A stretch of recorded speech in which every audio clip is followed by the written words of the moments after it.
giving you the real from A to Z surrounding the Dallas Cowboys. News, updates, rumors, transactions, takes, and more. So strap up, Cowboys Nation, and start your day off with A to Z Sports. Live with Will Steele. 3, 2, 1. Here we go. Oh, yeah.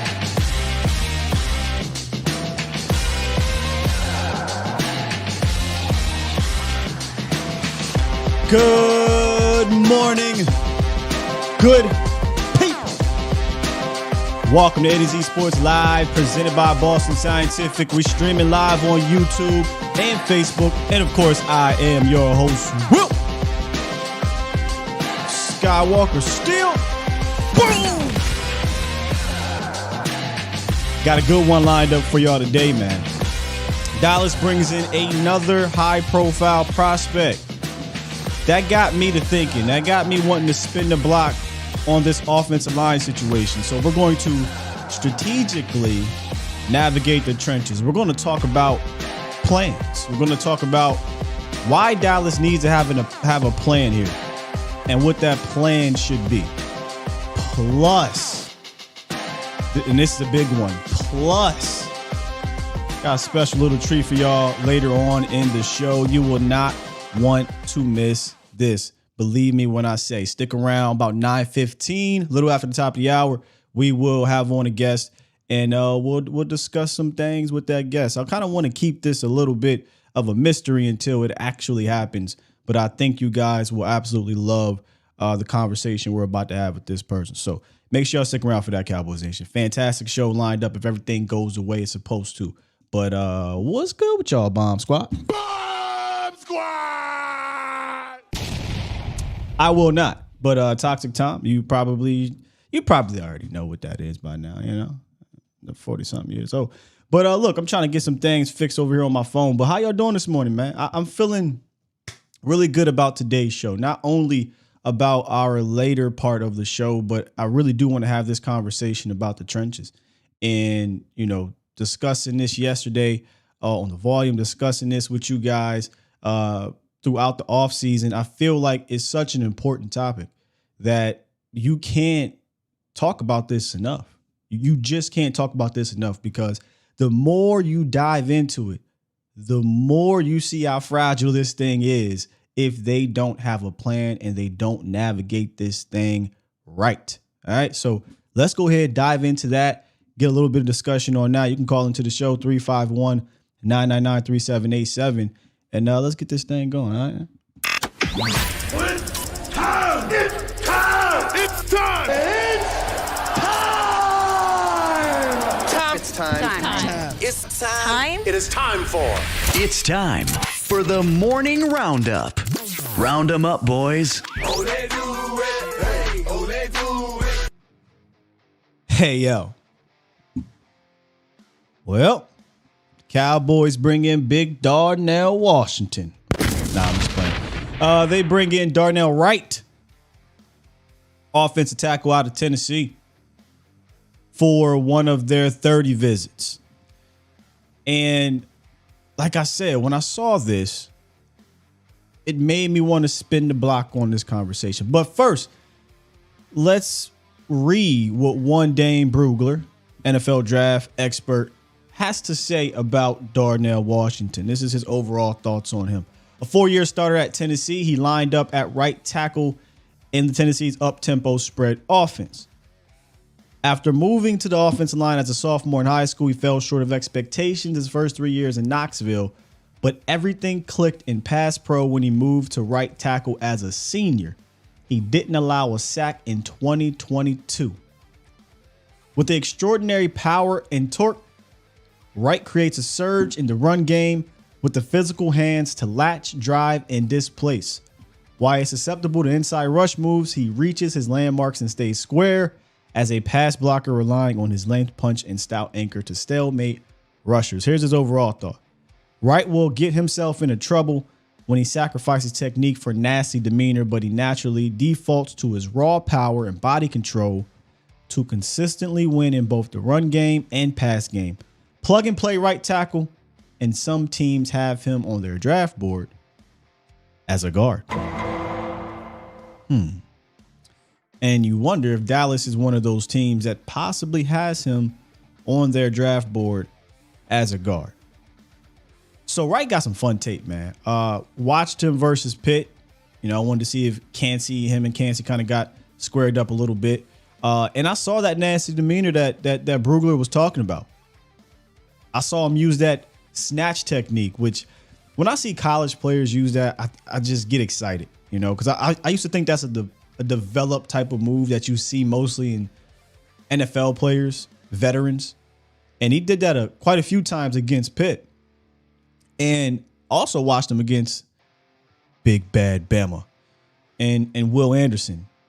And he went toe-to-toe with Will Anderson, you know, who's considered the top pass rusher in this draft. So Darnell Wright at 26, if he's even there, because I don't know why he would be. I think he's one of the better tackles in this draft. It is 100% a conversation you would have to have, man. But I wonder if the conversation is about moving him inside, though. That's what sparks this. And we'll talk about the reason why I have that question a little bit later. But I think this is a really good prospect. Any team looking for O-line help, especially from a tackle standpoint, especially from a right tackle standpoint, I feel like Wright has to be at the very top of your board. I got a comp for Wright, or at least who he reminds me of when I watched him play coming out of college. Y'all not going to like it because of the way it ended here, but I want you to go back to when he came out. And I'm talking about La'el Collins. I watch him and he gives me the La'el Collins feel at tackle. Funny thing though, La'el was over on the other side and he had that same nasty demeanor. He had that same kind of right tackle feel, but he was playing at left tackle. Road grader of a run blocker. And for the type of player Collins was coming out of college, I thought he moved very well. But I think Wright is probably going to stay as a right tackle in this league with possibly position flex on the interior. But the nasty demeanor, and I think he has a solid foundation from a technique standpoint.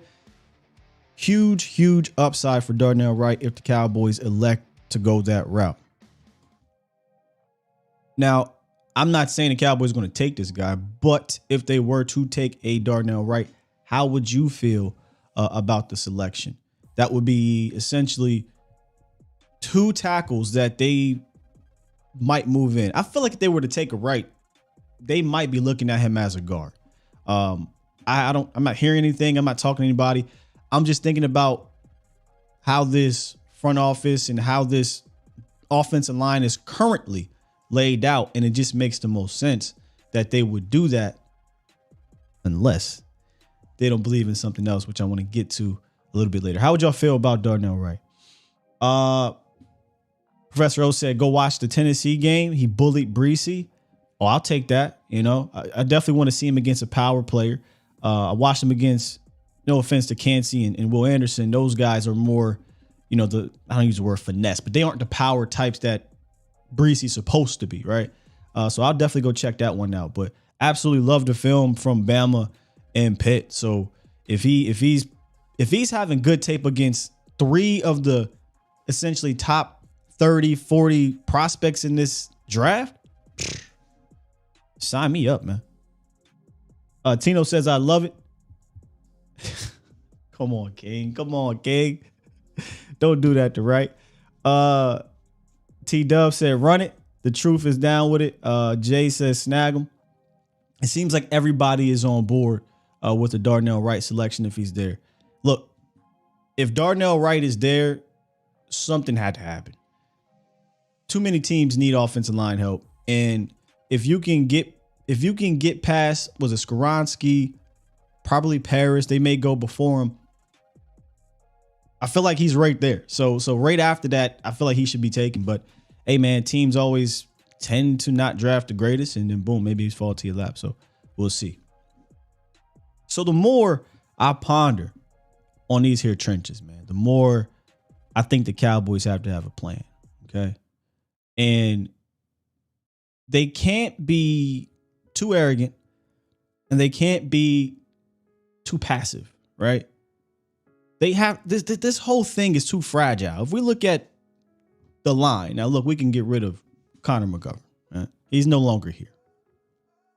But this line is way too fragile to be arrogant or passive. Arrogant in the sense of we'll be all right. We brought back so-and-so, so we don't need to address this. Or passive in the sense of, wherever the chips may fall, we'll just go from there. The more you dive into this, each player, or you dive into that specific position, whether it be tackle, guard, center, one wrong step, and you could be setting up this line for failure, not just now, but for the future, right? And that's kind of where I'm looking at the future. You could line up and play, but I'm looking at the future of this thing. So let's discuss plans. Let's discuss a plan for the position. Let's discuss a plan for the player. Zach Martin is Zach Martin. Not really much to say, except for, maybe Zach has a couple more years and then he'll go off in the sunset. But for the next 2 seasons, Zach Martin's going to be here and he's going to be one of your best offensive linemen on the team. He's not really the concern. There's question marks technically surrounding everything else. And the first one is Tyler Biadasz. We don't talk a lot about Tyler Biadasz. In passing, we do, right? Like we joke around here, Pro Bowl Tyler Biadasz. But in reality, there's a serious conversation that needs to be had with Tyler Biadasz. He's going into the last year of his contract, y'all. And they'll need to make a decision on if he's viewed as a long-term answer, or do they look at this draft and say, we're going to take his replacement of the future? Like, a decision has to be made. Now, it's tricky, though, because do you take a pure center in this draft, or do you take a flex guy who can play guard first and then get, slide over to center if Biadasz leaves? That therein lies the question. Regardless, though, I feel like the Cowboys need to address this thing. So here's my plan, and we'll do this with each player or each position. Here's my plan. I want to know yours. I would draft a flexible player and let this one kind of play out for Tyler Biadasz, y'all. There's no knock on badass or badass, as the fans call him. It's just, I don't think, even if he continues to be better, I don't think he's going to play himself out of coming back.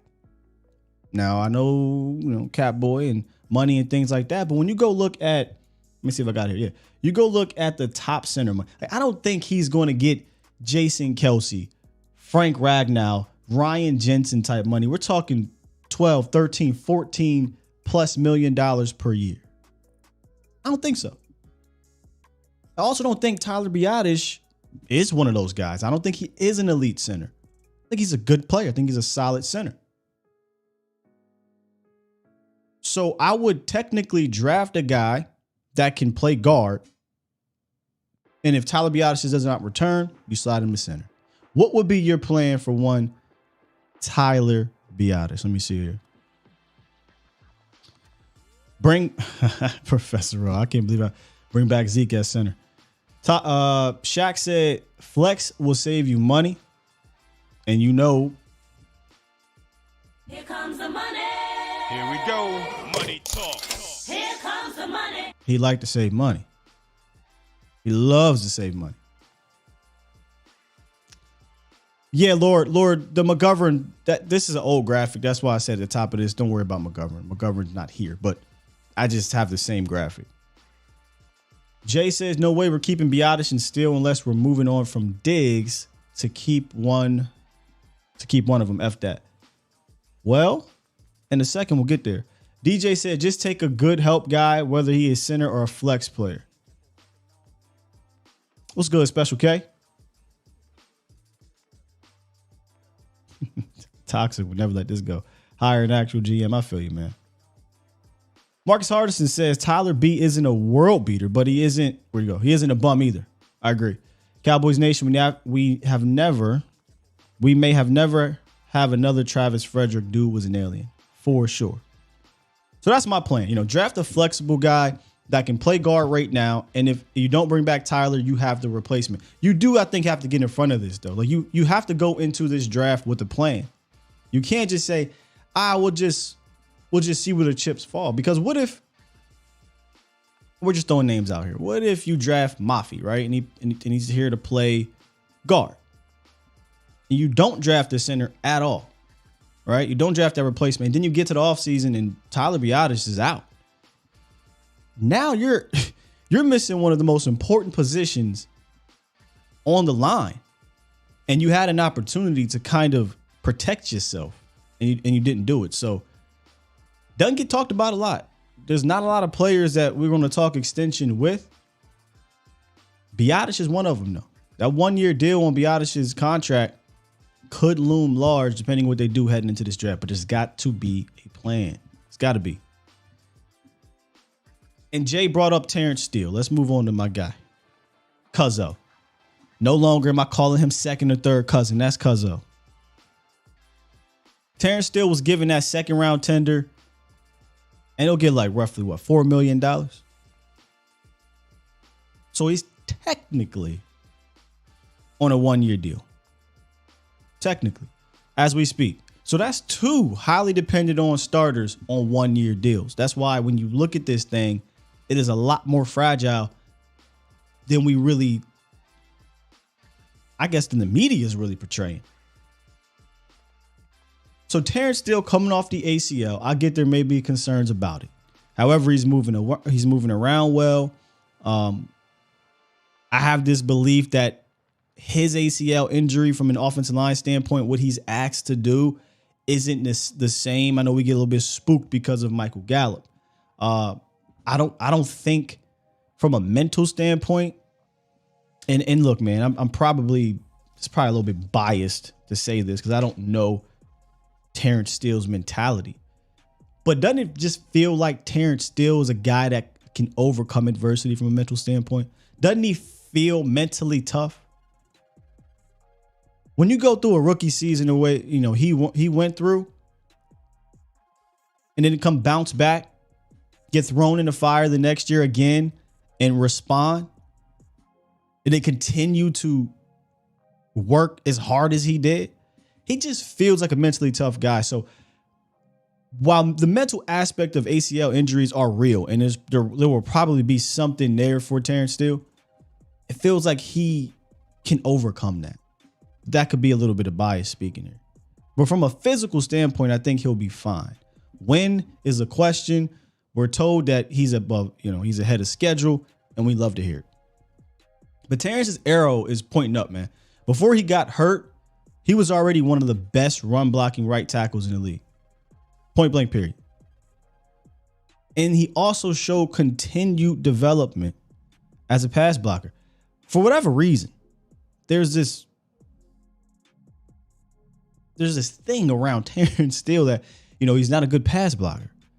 Look, over the last 2 seasons, where Terence Steele has been a right tackle, not the left tackle, and we saw the struggles there, a right tackle, he's only been credited for 1 sack. Yeah. 1 sack.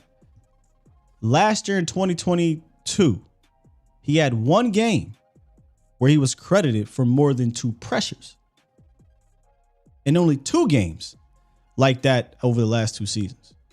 Well, he had 4 pressures in a game in 2021. But last year, he only had 1 game where he had more than 2 pressures allowed. Terence Steele, if he doesn't get hurt, I think we're talking about Terence Steele starting to put his name in the conversation of one of the better right tackles. I think it's there. And that may be looking way ahead. But if he doesn't get hurt, I think you'll start mentioning all these other right tackles, and then you'll have to mention Terence Steele at some point. But he has to now come back and prove himself. And that's fine. I'm cool with him doing it. I think he's mentally tough and he's up for the challenge. But you do have to have a plan. I don't think you can go into this thing and say, we'll just figure it out with Terence. And here's why, man. You can either A, get ahead of this thing and get Terence Steele signed on an extension cheaper than it'll probably be if he were to play this year out, play really well, and now you're looking at franchise tag and a tackle. That franchise tag money is going to be a lot higher than than the tight end, than the running back that you've been tagging the last 2 years. That would be my plan. What would be the plan for y'all? Me, I'm extending Terrence. And it may just be faith, right? I have faith that he'll overcome the injury. But look, if you're looking at it from Stephen Jones' side, he could use this. He did it with Barry. Always bring it up. And I know it's not a good thing, but he could say, hey, look, man, you're hurt right now. Let's go ahead and get you your guaranteed money. Let's get you a good signing bonus. Let's lock you up for a number of years. And maybe we can revisit this thing after 3 seasons. That's how I would do it. Doesn't have to be a 7-year deal, 6-year deal, Tyron Smith deal. But if you can get a nice little, you can call it funny money, you can call it whatever you want. 3 years. After 2 seasons, you can come back to the table and try to lock him up longer. If Terrence wants to be locked up longer, even better. The Dallas Cowboys love long contracts. They hate it. Dak saying, no, I don't want no long contract. I want to come back to the table. So either way, I think it's a win-win extended Terrence. I don't think you're going to pay him top 5 money. Probably not even top 7, 8, 9 money, especially at right tackle. And if it works out, you get him on a team-friendly deal for a number of years. So I'm extending Terrence Steele. Extendo clip says T-Dub. Today, says Jay. I extend CD first. Oh, well, I mean, if we're talking, rankings of importance, CD technically, would likely be above, but CD has 2 more years. There's no need to really do it. Wide receiver is going to cost a shit ton of money regardless, right? Like, wide receiver is going to be extremely expensive. Those type, it's going to cost you over $20 million, whether it's this year or next year. And you got the 5th-year option on CD. So you only have 1 year left on Terrence. So Biadasz and Terrence Steele, 1-year deals. We got to have plans. 208. What's your plan, man? Good morning. Good morning, big dog. I was the one that said I'd extend CD first, and that's just like the pecking order. Yeah, I get what you're saying with Terrence Steele, man. That dude, he's solid, and I think that you're right. You can get Terrence Steele on one of those Duck-free deals, and preferably 5 years. I mean, if you can get 7 out of them, great. I hear you there. I just think with the way his career began, I think Dallas could see that. I think they're kind of hesitant to throw all their eggs in that basket, and you can see that they're starting to flip a switch with how they spend their money too. I follow a lot of different content creators, and Mike Fisher is not someone I really follow every day because I fuck with you and watch heavy, but I feel like he does have a point when it comes to Dallas trying to do things the rookie deal way. And what I mean by that is I feel like if they don't extend Terrence, they're looking for his replacement in this draft is what I'm getting at. That's what I'm alluding to. And if they don't find his replacement in this draft, I feel like going into camp, that's where I think that's where his extension could come. So see, I think that's why I'm having this conversation. I'm glad you brought that up because does that sound like a plan to you? I mean, I guess that's technically a plan, but that sounds like to me, we'll just wait to see what happens in the draft type situation as opposed to actually, providing a real concrete plan. Like if they went into the draft knowing what they were doing with Terrence, I think you have a much clearer path in the draft. But you're going into the draft saying, well, we don't know what we want to do with Terrence, and we don't know what's going to happen in the draft. So we're just going to be passive and kind of sit back and let the chips fall where they may. I don't know that you play with fire like that with a tackle that I think is extremely dependable, extremely hardworking. I think could be the rock solid right tackle of the future for you. I think you're playing with fire, man. I think that's a tricky situation you're doing there. You're absolutely correct. But as I told you and watched the other day, this is a Jerry Jones ran team. And you heard him get up on national TV say, we're sliding Tyler to guard. I mean, or not Tyler, Terrence to guard. The way that I feel, like I said, I don't want to see that. The weird thing is, I feel Jerry like Tyler didn't. is your right tackle. Yeah, Jerry didn't say that. It's so strange. Jerry came out and said he's our swing tackle. And then McCarthy insinuated that they're looking at Terrence at guard. Like, I don't know what the hell is going on down there, but it doesn't feel like the front office and the coaches are on the same page. But this is what sparked this conversation. You got the front office saying something. You got McCarthy saying something. You've got this uncertainty at the line. Then when you really look at the line, it's fragile. There needs to be some type of concrete plan that they can build off of. And that's why, like I said, that's why I say I feel like they gave him that $4 million tender to keep him in lock for this year. At minimum. At minimum, I can see them, because they've been doing it for the last 3 years, taking the best player available, and a lot of times it's been an offensive guard or an offensive tackle, and where he's coming off that ACL tear, maybe they're not as confident in him being as dominant as he was starting to come on to be. And you look at his injury history and you look at Tyron's injury history. Terrence? And I almost think Dallas has – no, not Terrence, not his injury history. Yeah, just his injury coming off his injury. Okay. No, he doesn't have an injury history. I'm saying coming off that ACL, because that's a pretty significant injury, bro. You're bending your knees at that position 80% of the damn game. So, in 1995, it might have been significant, man. In 2023, I don't think it's as technology. Yeah, I don't think it's as. So many people come back from ACLs without a problem. You know, I can see the Joneses using that as negotiation, though. Right? I could definitely see that. Understood, brother. I appreciate the content. I appreciate the show this morning, man. Thank you. Oh, of course, but appreciate the call. Yeah. If they were to take, what are you talking about? Darnell Wright, right? If they were to take Darnell Wright and they say, look, you are starting right tackle. Oh boy. I like him. I like the player, but that's the end of Terrence, right? That's 100% is the end of Terence Steele. And so I can't dispute what he's saying about the front office looking at the 4 and 5 year rookie deals and things like that. At some point, though, you got to pay your good players. You got to pay your dependable players. You got to pay guys who not only are good, but good in that locker room, hard workers, set an example, set a tone. I mean, you saw how dominant the run game could be with Terence Steele and Zach Martin over there.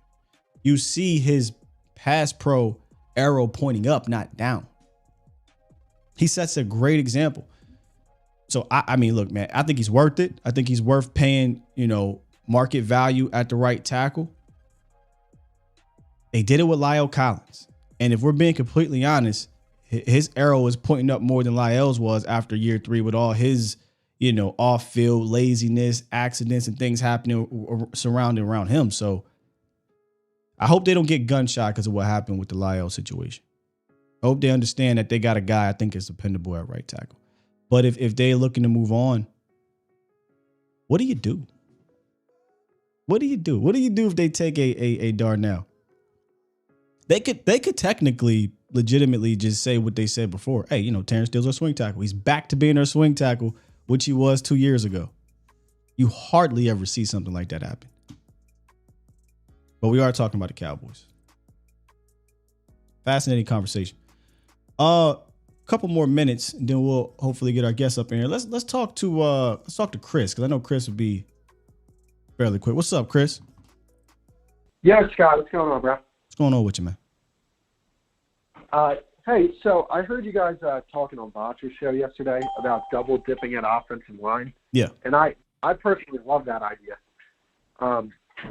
I would love Avila or John Michael Schmitz at 26, just because, and then get like a Mafia or Voorhees. Because then at that point, Avila and Schmitz could play center in the future, and then you get one of those guys to slide in at guard. And you have like your offensive line, outside of, Zach a few years down the line, you're set for the next 10 years. Like, you're set for the rest of Dak Prescott's career. Yeah, I love the John Michael Schmitz and Avila take because they have that flex that we talked about, right? If they want to play the money game, they could play the money game at center as well, by drafting a guy that year one plays guard and year two plays center. That's another thing to think about. If they were to move on, you could potentially be swapping out two starters year over end, right? Where your center and your right tackle, if they didn't want to, because if you're not going to sign Terence, you're not signing Tyler, right?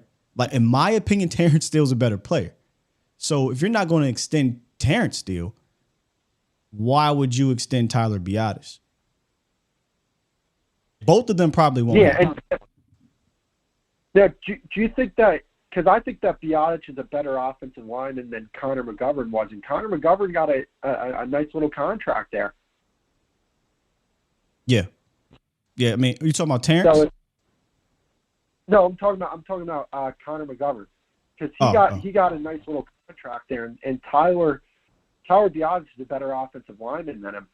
So if he's getting that type of contract, and the salary cap always goes up, like Tyler Biadasz could be looking at like a $30+ million contract potentially. Oh, funny money. The contracts are funny money, so I usually go with cost per year. So yeah. But hey, Chris, man, appreciate you calling in, big dog. All right, bro. I'll talk to you. Yes, indeed. Yep. Fascinating conversation, and we'll pick this conversation back up here in a second. But I want to first welcome in our special guest here on the show, Cowboys phenom, defensive back, Daron Bland. What's good, DB? How you doing? I'm doing great, man. Appreciate you joining us this morning, and I know it's a busy off season for you, trying to get better from an already fantastic year. So thank you for joining, man. No problem. So look, man, you had a debut unlike many other rookies I've seen before. Can you take us back to week 4 where you got that call right before the kickoff that you're starting in the slot, man? What was going through your mind? And when you got that pick, was that your I'm him moment? Because y'all all had some I'm him moments on that defense. I wouldn't say that was my I'm him moment, but it was kind of like just like a wake up moment. It was kind of like just like another excited moment when that happened. It was like just like another burst of energy that like just kind of happened to like my career. It's like just like it was like something I'm kind of like almost telling myself like I'm here. Yeah. When you were given the news, right? Was that a surprise to you, or were they building you up that, hey man, you might start, so prepare yourself as a starter?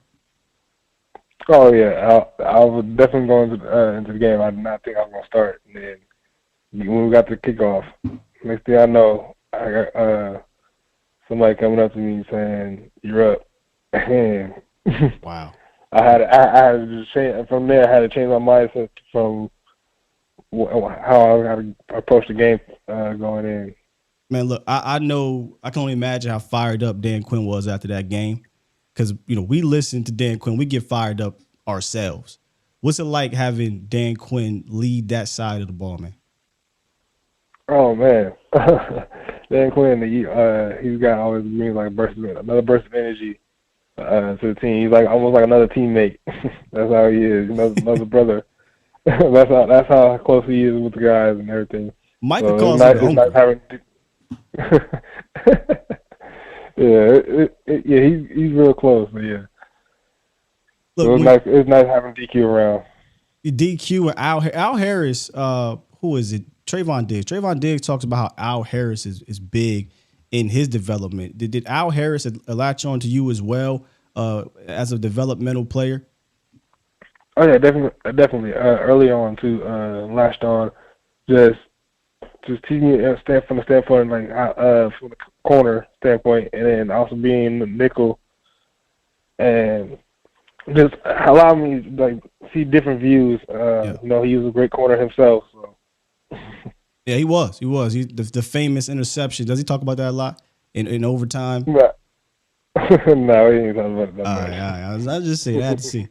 So when J. Lou went down, right, and he went out for the season, at that point in time, you knew your number was going to be called for the long haul, right? You knew I'm going to be the starter for the rest of the year. Was there an adjustment to how you prepared? No, there was no adjustment. It was just that I had to kind of just change my mindset as in that I can't be a rookie no more. Right. I can't. I got to take the next step and act like a vet because as a nickel, you got to control the defense and you got to speak up. So you got to change the mindset. Can you speak on that? Like the duties from the slot, because I often tell viewers, I think it's might be tougher to play on the slot because you have to deal with two-way goals. You're probably not giving a lot of help. You know, what are the duties like in there? It's definitely different from the outside. You know, like you said, you got the two-way goal, a lot more space, and it's a lot more action. You almost in there with the linebackers. So it's a lot at first. I can only imagine, man. And when AB went down, who was the veteran in that locker room, there was a lot of conversation about seeing you on the outside as opposed to the slot. And then we saw some of the struggles going on out there, and they elected to keep you in the slot. Was there a reason for that, or was it they wanted to make sure they had one spot locked down at the very least? Yeah, I think we just have at least one spot. We were just trying to figure out what spot we could figure out where we put somebody else at. So. Yeah, and then the playoffs got here, and boom, they put you right out there and put Izzy in the slot. Y'all start shutting things down. How long did Dan Quinn have that one in his pocket? How long was he cooking that one up in the lab? Honestly, I don't know. He probably had that in his back pocket for a minute. Yeah, because I had no idea Izzy was going to come down there and play in the slot. But you played a ton of snaps out wide, most of them, right, in the playoffs. Yeah. Mm-hmm. Yeah. So now, though, they bring in a guy in Stephon Gilmore, a veteran who's been at the mountaintop, right? Super Bowl champion, defensive player of the year. When you heard that news, what was your initial reaction? It was crazy. Like, it was like kind of something like you kind of like play around, like dream of, like, and then like actually kind of hearing it, like being a potentially happening. Right. It was like really crazy to hear, and like I couldn't really put into words. Like to be in a conversation with like the type of guys at the rookies. You have a chance to talk to him yet? Pick his brain? Say again? You have a chance to talk to him yet or pick his brain? I can't really hear you. My bad. Like, have you had a chance to talk to Stephon Gilmore yet or pick his brain? No, not yet. Okay, cool. So no matter the spot they decide to put you at, because I feel like Gilmore is going to be out there at the boundary. You're going to be in the slot. But last year, no matter where they put you, you know, it never seemed like the moment was too big or the lights were too bright. What drives Daron Bland to have that kind of confidence so early, right, in your career? I mean, what drives me is what I always like tell myself, like, I consider myself a DB, so wherever they put me at, I'm gonna make it happen. And so that's why that's what makes me like be level-headed and not try to make that moment be too high or too low. So that's what keeps me going. Never get too high, never get too low. That's some good advice I have right there in life in general. So we talked about earlier your I'm him moment. You said that wasn't quite your I'm him moment, but I feel like every rookie gotta walk up to the NFL moment, whether it's camp, whether it's the regular season, postseason. What would you say is your hey Rook, welcome to the NFL moment? I think my welcome to the NFL moment happened in camp. What they do to you in camp, man? No, I can't. It was just I was on practice. It was like a couple practices. It was like I can't get nothing right. It was like nothing. Everything was going wrong. I was getting. I was bad in coverage. I was messing up plays and everything. But you bounced back. I mean, I saw a handful of practices down there at camp, and you were one of the ones that stood out the most from the defensive back standpoint. So I think that says a lot about your mentality and ability to bounce back, because I'm sure they tell you guys all the time as a defensive back, you got to have that ability to forget. Oh, yeah. You got to always forget. Yep. Is that your superpower? Would you say that's your superpower, having that ability to just go to the next play? Because, like I said, I watched you in preseason. You made a ton of plays. And I remember a play against Seattle where, okay, boom, you got beat, right? But then after that, it's like you took that personal. And I don't think they completed a pass on you for the rest of the preseason game. Yeah. After that, I was like, I seen the ball coming back again. I was like, I can't let it happen again. So I ain't gonna keep you too much longer, but we're heading into year 2 for yourself. What are your off-season plans, and where do you want to get better heading into your big sophomore campaign?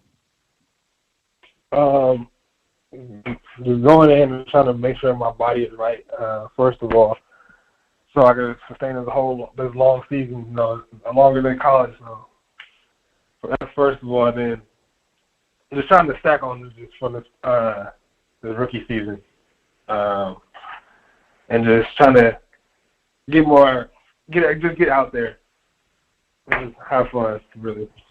Man, you've been doing a whole lot of that last year, Daron Bland. You led our team in interceptions with 5 as a rookie. It's extremely impressive, man. And I know Cowboys Nation is glad to have you. And I'm glad you joined the show, brother. I appreciate you coming in. Yeah, no problem. All right, man. Enjoy the rest of your day. And good luck out there once you get to camp and whatnot. Thank you, too. Daron Bland, ladies and gentlemen, I told y'all I had a special treat for you, man. Appreciate DB coming on the show. Maybe we can get him back on here a little bit later once, Cowboys draft happens, once we, get to camp and can pick his brain a little bit about what's going on out there. But hope you guys enjoyed that. If you do miss it, if you have missed it, we'll run this thing back later on in the show. But I want to thank DB for joining us today. And here's what we're going to do.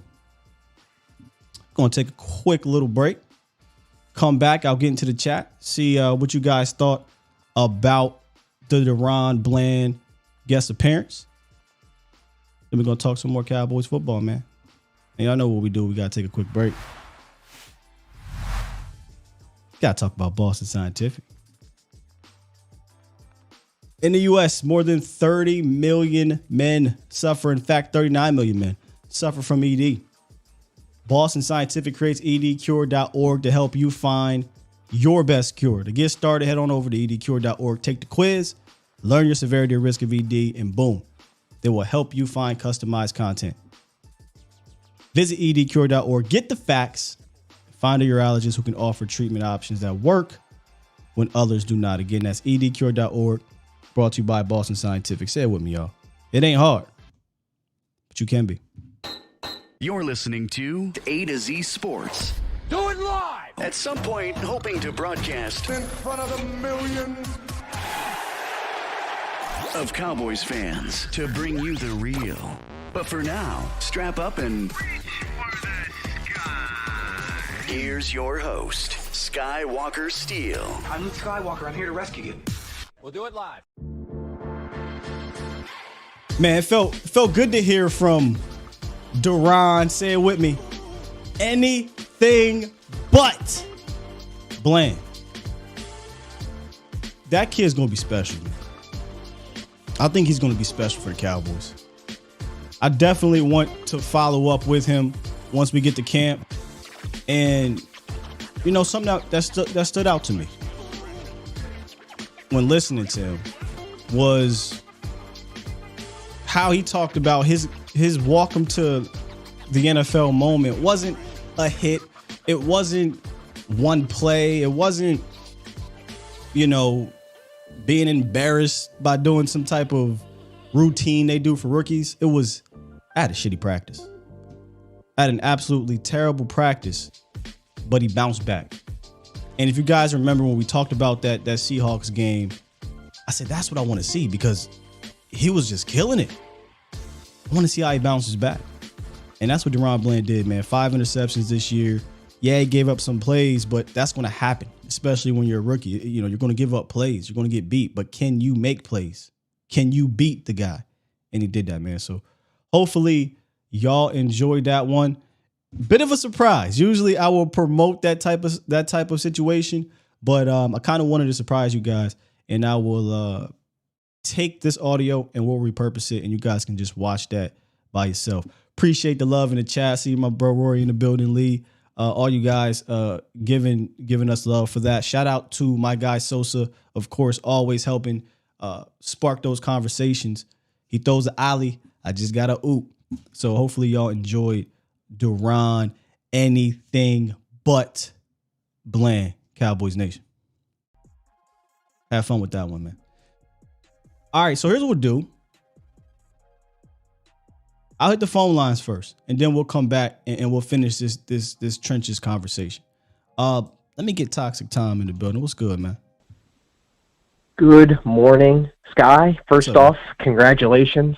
Usually I'm not a fan of surprises, but I was pleasantly surprised.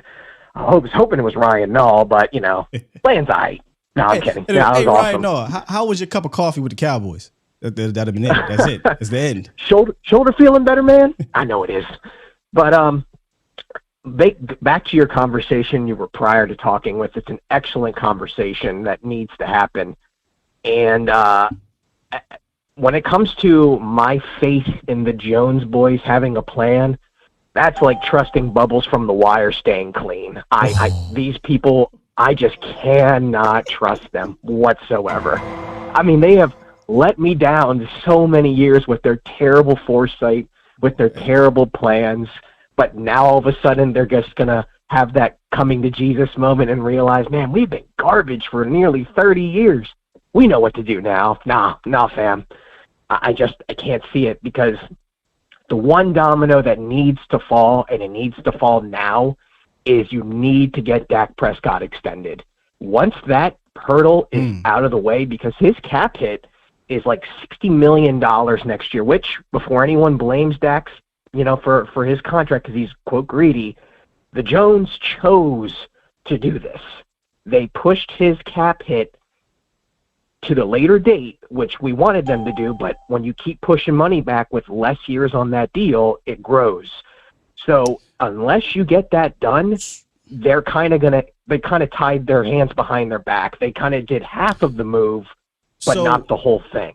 If you don't mind me interjecting, that happens though for most of the quarterbacks, right? Like, for the most part, when you sign a quarterback to a long extension, expensive deal, eventually the cap hit is going to be extremely high, but that's when you come back to the table to do the extension to lower the cap hit.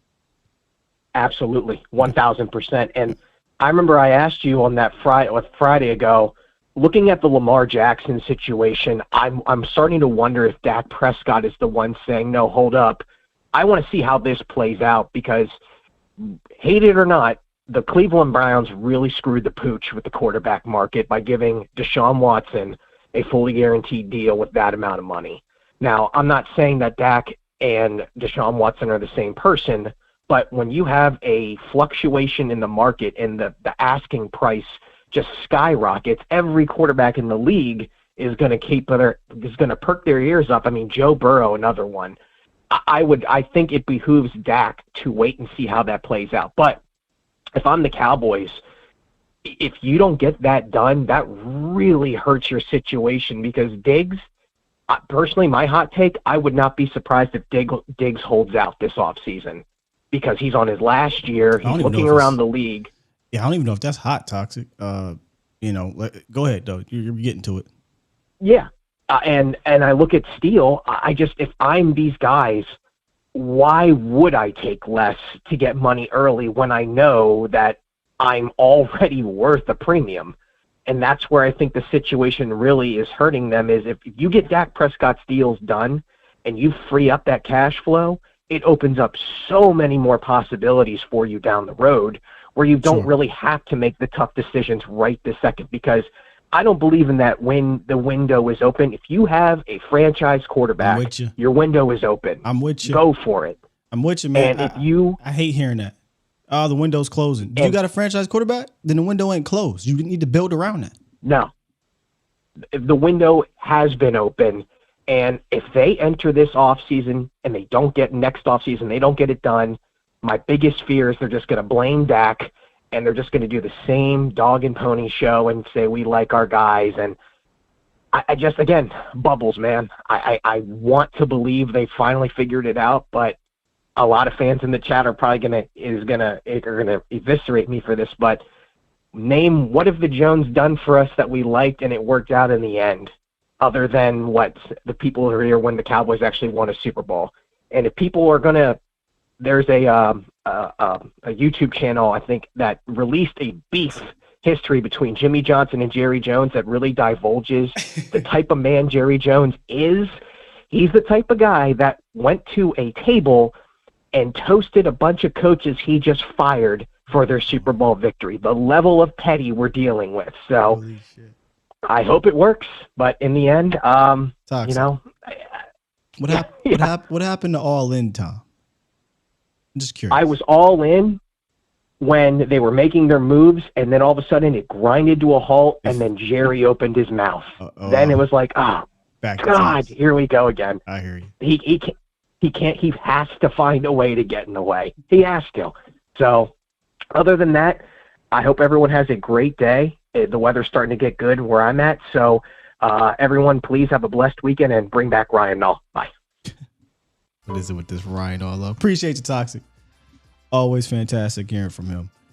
Man, how do you follow up that? You know, I get the concerns with this front office. We talk about it a bunch, and I can see why the excitement fizzled after they made those moves. And he said Jerry Jones opened his mouth. That can definitely kind of take it down, but it hasn't dampened it enough for me. You know, I think these moves were very impactful, very good. But then when you start having a conversation about this room, and, you know, I'm hearing some of your guys' thoughts and ideas, it concerns me if they don't attack this thing head on. And one of the things I was concerned about in bringing Tyron Smith back is, what is his role? It was clear they had to make a decision. They were never going to bring him back on the same contract. I was in favor of moving on, or if you were to bring him back on a team-friendly deal where he is your backup. He is your swing. So boom, Tyron Smith gets the restructure. He gets the 1 year, we love you, you've been here forever type of deal. And extremely incentive-laden deal. We talk about plans. What is your plan for Tyron Smith? It's pretty simple for me. Pretty simple for me, man. Designate him as your swing tackle. You cannot, and that's what worries me. It's their plan to go into this draft relying on Tyron Smith. I'll read the numbers for you. 2, 11, 4. It's the amount of regular season games he's played over the last 3 seasons. 2, 11, 4. He cannot be a starter, man. I hope all this is smoke and mirrors and we're just throwing everybody off for a loop, but he cannot be a starter. He just can't. Regulate him as your swing tackle. It'll keep him healthy. It helps everybody. It helps him. He stays healthy. It gives the Cowboys a veteran swing guy that can play at a high level at left tackle and can at least keep your offense afloat at right tackle, right? And it doesn't wear him down. Injuries happen. Things happen in the line. So if he has to play 3, 4, 5 games, I'd much rather that than say we're going to start off Tyron Smith, wear his ass down, then by week 5 or 6, now he's dealing with something, or now he's out for the next month or so of the season. Just make him your reserve guy. Just make him your reserve guy. And I think it benefits everyone. But what is your plan? Shout out to 2i in the building. Girls Talk, Boys Talk. Make sure I check her out. Also on the draft show. I just read what she said. He really ruined the mood. See, Aisha, that's toxic though. Toxic. He is proud toxic. That's what it should be. Proud toxic Tom. Not too many people proud to be toxic, but toxic Tom is proud to be toxic. What's the plan? What y'all got for one Tyron Smith? He's my swing. T-Dub says Tyron the swing. For sure. 100%. But all this, really, if we think about it, hinges on the other phenomenal rookie, Tyron Smith.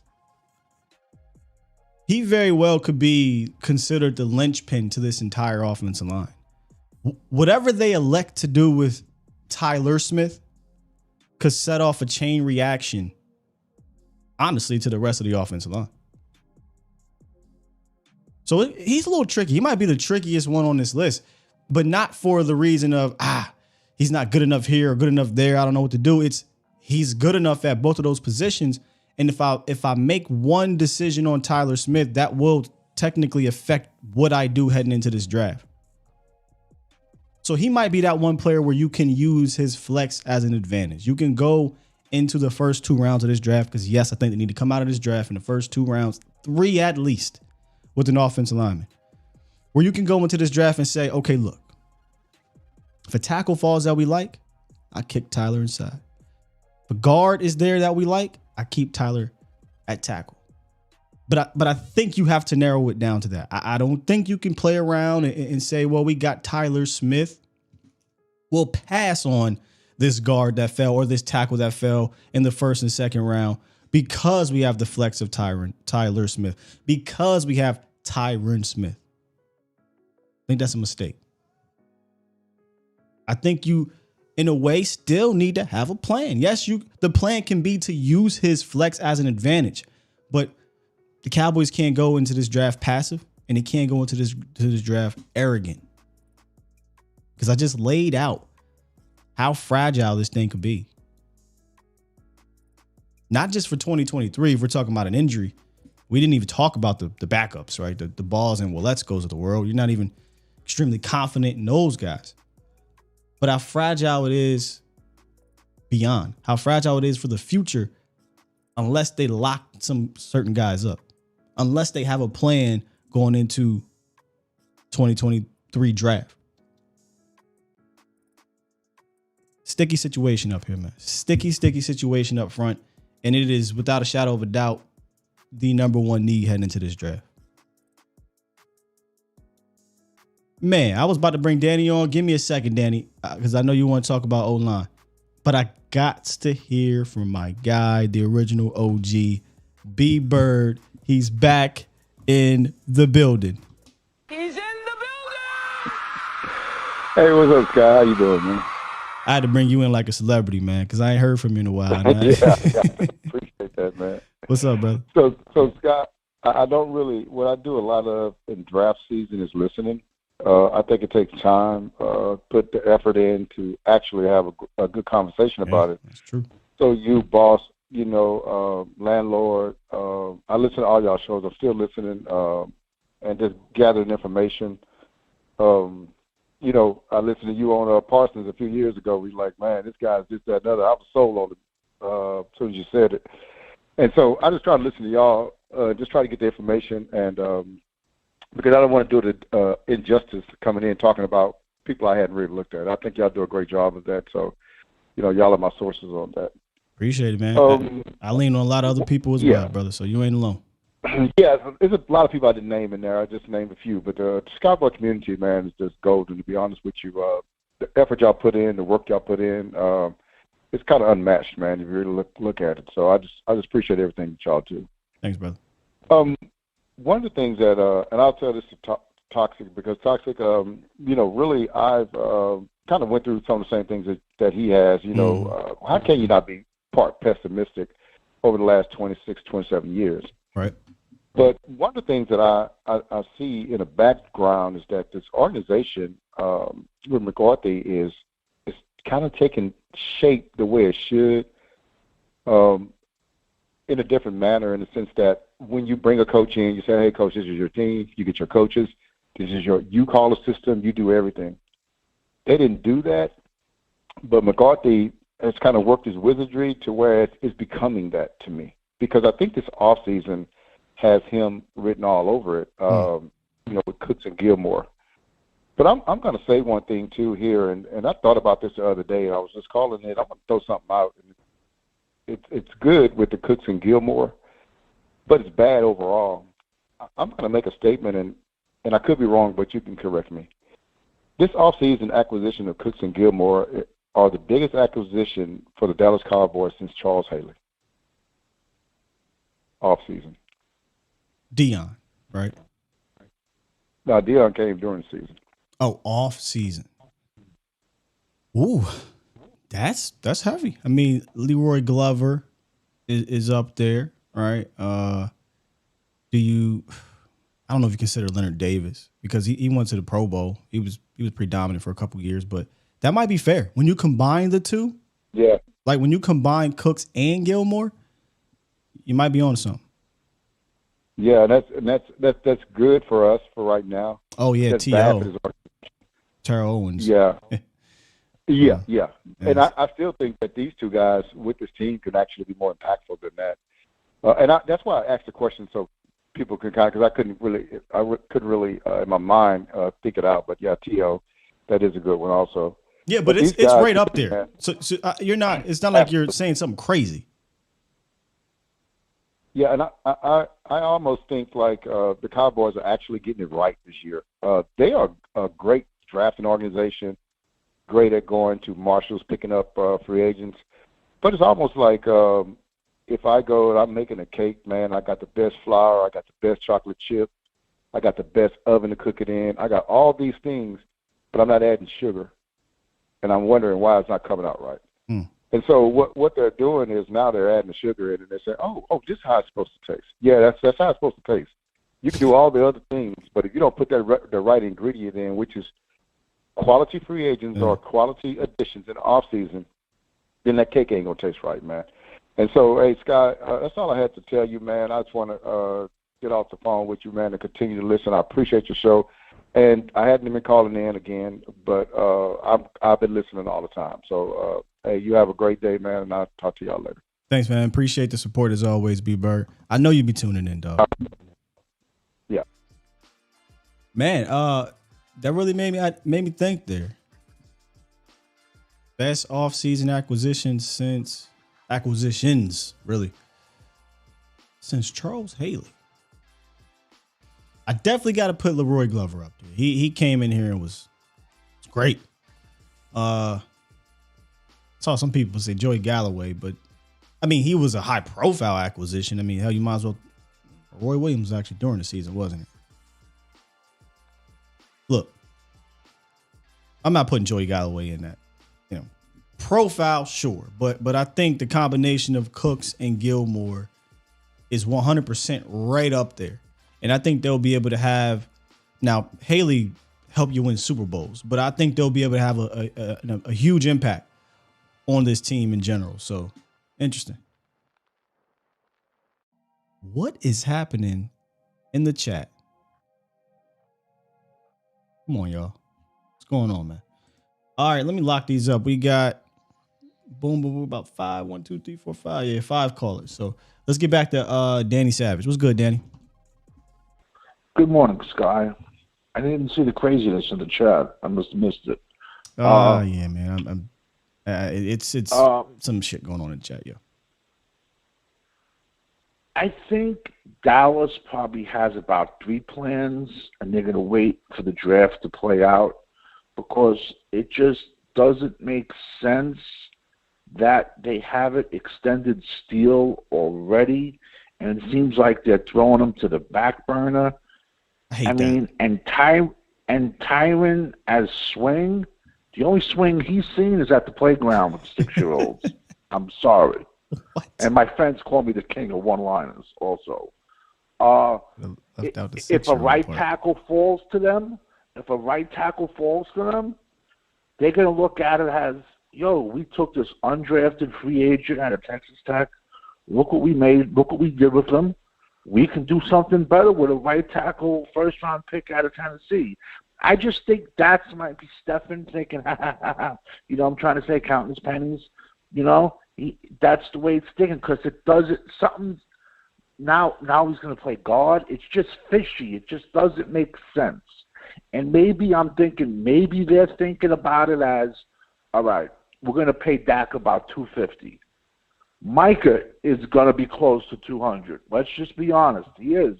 Micah's going to be close to $200. Lamb's going to be $100. Diggs is going to be 100. So maybe they're looking at, you know what? Maybe let's see what the board falls. We double dip O-line quick. Because if McGovern got 23, Terence Steele could probably get 40 on the open market. And whatever Terence Steele was worth is in the market is worth it, in my opinion. Yeah, it just notice like Toxic said before. It just doesn't make sense. You know what I'm trying to say? It's weird.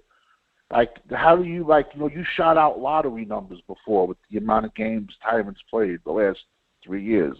You know what I'm trying to say? Those are lotto numbers. It is. You know, it's like, I just think, listen, maybe if we get, I've seen also mocks where Darnell Wright went 12. You know what I'm trying to say? If we get washed, then all of a sudden he's like that, Steele's our right tackle again. Then Steele's our right tackle again. If DeJuan Jones right there, now Steele's our right tackle again. So it kind of seems like they have a plan. It kind of seems like they don't have a plan. And I'm gonna land the plane on this is probably a day 12 guy, and this is my biggest reach probably ever. There's a wide receiver out of Tulsa. Dane Brugler has him ranked 110, but I watched him 4 games last year because I was scouting Tulsa's. They got a new left tackle that took Tyron Smith's place, but he's a young kid. He's not nowhere near coming out, but this kid's a bruiser. So this kid's name is Kyron. I might have pronounced his first name wrong. His last name is Stokes. He plays like a smaller version of Deebo Samuel. He's a wide receiver that goes out, catches the ball, catches the touchdowns, but he runs them jet sweeps like a running back. Now, in the Beast, it said he ran a 4.940, which I just find impossible. There was some Stokes from Tulsa. Yeah, I got the Beast up right his now. Highlights. You can see his highlights. Notice it's weird. That conference, they play a lot of Wednesday night games, Friday night games during the year. So I was just watching them. How you spell his last name? Tackle. Stokes. You said he's in the Beast? No, I'm just saying, I just think this kid ain't even going to be drafted. He's not even going to be drafted, this kid. Oh. I'm just saying, I would bring this kid. I said the left tackle, I think, is going to be a beast. I said, no. I'm looking in the Beast. I thought you said he was in the Beast. Oh. Apologies. No, and yeah, he's in the Beast at 110. He's ranked 110 in the Beast as the 110th wide receiver in the Beast, either 110 or 109. He is. Yeah, 110. And then they're saying he ran a 4.9, which oh my God. It doesn't make sense. Are you telling me about a guy a receiver that ran a 4.95? Okay, but I've also seen a few other errors in the Beast, just with number wise. I hope that's an egregious mistake. Yes, I do too. But if you watch his highlights too, listen, I'm not saying this kid's Rocket Ismail. I'm not saying this kid is Brandon Stokes. But if it is, maybe that's the reason he's 110. And like I said, he should be ain't a draftable undraftable player. You know, he's not a draftable player. I told you this is my biggest reach I'm even ever calling about. Right. But I've seen this kid play 4 games, and I'm like, yo, this kid has something to him. He's listen, and as a Tulsa kid, he might get an invite to camp. Well, he'll get a tryout at least. You know what I'm trying to say? That's just where I'm going with that. Gotcha. That's all. Gotcha. That's it. So, you never really hear me call up and talk about wide receivers and stuff. I know my strengths. I know my weaknesses. You know what I'm trying to say? But this kid just stood out to me a little bit as a miniature Deebo Samuel. I'm sure Deebo's a lot faster than a 4.9, and I'm hoping that has to be a mistake. There's no way. It has. Yeah. Yeah. No, it has to be. So I'm going to land the plane. Great call with Bland. Very humble. He could have said his coming to the NFL moment was bringing an INT for a touchdown. So he sounds like he has a great head on his shoulders. Yeah. Very humble. And, that kid, don't be surprised. He puts up double-digit interceptions this year. I think he's going to be. I think he's going to be the next star defensive player for the Cowboys. I think he has all the tools, man. You know what the best part about Bland was? He wasn't even a combine invite. Was not even at the combine. That just shows you can find talent, And whatever scout found him, I'm sure Jerry gave him a case of gas station wine because you know how Jerry works. Great show. Love the call. Looking forward to hearing you and Vox later. Later, Scott. Salute, man. Salute. Danny, these day three, Danny. I'm looking this dude up just because he's on the phone. I think it is a mistake. I don't have an official 40. But if my man truly ran a 4.95, don't ever come around here no more. I don't want to hear about nobody that ran a 4.95 at wide receiver, but it has to be a mistake. And I didn't watch no film, so maybe he's faster than 4.95. But if Jordan Davis is faster than you at 350 pounds and you 198, we got a problem, Danny. So, and he did call him a day 12 guy. So I'll look that up, Danny. I got you. All right, let's get through the rest of these. Twan, don't come on here running a 4.95. We got to speed this up. What's good, Twan? What's good, man? Hey, yo, you know how Steven is always like saying talent is a 365-year drive? Like that's his big quote, everything. Yep. I feel like Danny takes that to like the heart. Like, I'm gonna find every little I'm gonna find every single good. Danny says it's not 365, it's 24/7. Exactly. Yeah. Like, honestly, I would not be surprised if some team, like, he should be a scout at this point with the amount of players. Every time I watch the show, because I don't be calling him, but I'll be watching, he's always recommending a guy we've never really heard about, but he said he has potential. So I'm like, hey, man, eventually, you're going to hit on, when you can name 150 dudes, you're going to hit on some of them dudes. So Danny going to give you some that he going to hit on. And he watch everybody. I damn sure don't. So, Hey, man, first of all, like, congrats on the call, man, for real. Like, if there's one person that could really attest to your growth over these past, like, few years, I really feel like, let me be that guy. Because I've literally seen going, and I'm talking to the chat right now, but I've literally seen this dude, like, grind, like, where putting in them hours, like, posting shows, like, when he was on the Late Night Hype, and, like, and to see what he's doing now, talking to different players now, it's just like, man, just keep going, man, for real. Thanks, bro. Like, I'm one of your biggest supporters, bro, for real, and I mean that. Just keep grinding. As far as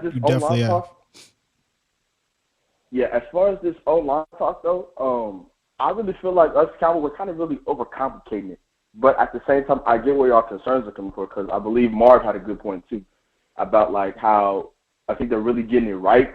But at the same time, I feel where Toxic is coming from in the sense of, okay, but to have that, like, hold on, put the brakes a little bit, because it has been some time to where, like, they've always squandered it in some way. So I get it, but I feel like as far as, like, the O-line fixes, I really feel like we just need to re-sign Steele. And if a better player does happen to fall away in the draft, which I think that's what they're really trying to do, I think they're really waiting to see how the draft plays out before make any more, like, contract extensions or acquisitions, I guess. I feel like that's where they're going with that. I'm really just waiting to see how things play out. That's a good point. I actually want to touch on that because that's what Danny originally was talking about. So I'm kind of want to, swing back on that one. But hey, Twan, appreciate your support, man. Appreciate the call as always. Thanks for listening and watching as much as you do, man. So, as Twan brought up, as Danny brought up, the money situation. That's a good point, in regards to they could just be saying, well, look, if we can get and we're going to use Wright because he's there, but what if it's DeJuan Jones? What if it's another right tackle and they're saying we don't want to pay Terence Steele market value tackle money, and we're talking, more than what Connor McGovern is going, way more than McGovern, $11 million guaranteed. Steele could get more guaranteed at signing, but you're talking upwards of 16, 17. If Terence Steele comes out here and balls out, at least. But to me, tackle is a position I'm not playing around with. I'm not trying to be cheap at that position. Now, if there is strategy to the point where a right tackle could come in and you think they could be better than Terence Steele, if not right away, maybe the next year, then I guess that's the decision that you have to make. But I'll be real. I'll use my Will McClay saying here. I'm trying to evaluate my biases here, and no, it has nothing to do with Steele and the cousin thing. Like in all reality, like in seriousness, because I was not. Y'all know how I felt about Terence Steele. If you were here 3 years ago, I know how I felt.